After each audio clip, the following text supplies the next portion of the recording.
আসসালামু আলাইকুম এভরিওয়ান, মেহজাবিনস কিচেনের পক্ষ থেকে সবাইকে স্বাগতম। আজকে আমি যেটা তৈরি করে দেখাচ্ছি সেটা হচ্ছে চিংড়ির মালাইকারি। এজন্য আমি চিংড়িগুলোকে ভালোভাবে মশলা দিয়ে মাখিয়ে তারপরে তেলে ভেজে নিচ্ছি। উল্টিয়ে পাল্টিয়ে ভেজে নেব। ভাজা হয়ে গেলে কড়াই থেকে চিংড়িগুলোকে নামিয়ে একটি ফ্রাই প্যানে পেঁয়াজ কুচি, তারপরে আদা রসুন বাটা, লবণ, হলুদের গুঁড়ো, মরিচের গুঁড়ো, ধনিয়ার গুঁড়ো, জিরার গুঁড়ো, তেজপাতা, দারচিনি, এলাচি অ্যাড করব।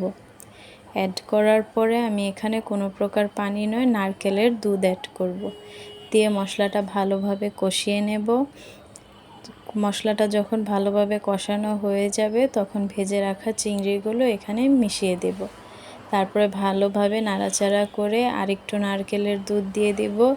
দিয়ে একটু 1 চামচ চিনি দিয়ে দিব। তারপরে যখন মাখো মাখো ঝোল হবে তারপরে আমরা এটাকে নামিয়ে নেব এবং কাঁচামরিচ অ্যাড করব। ব্যাস তৈরি হয়ে যাবে স্পেশাল মজাদার চিংড়ির মালাইকারি। এটা এভাবে রান্না করলে আপনার কাছে যে কোনো পোলাও বা সাদা ভাতে খেতে অসম্ভব মজা লাগবে। আমার ভিডিও যদি আপনাদের ভালো লেগে থাকে অবশ্যই লাইক, কমেন্টস এবং শেয়ার করতে ভুলবেন না। এটা আমার ইউটিউব চ্যানেল মেহজাবিনস কিচেন। আল্লাহ হাফেজ।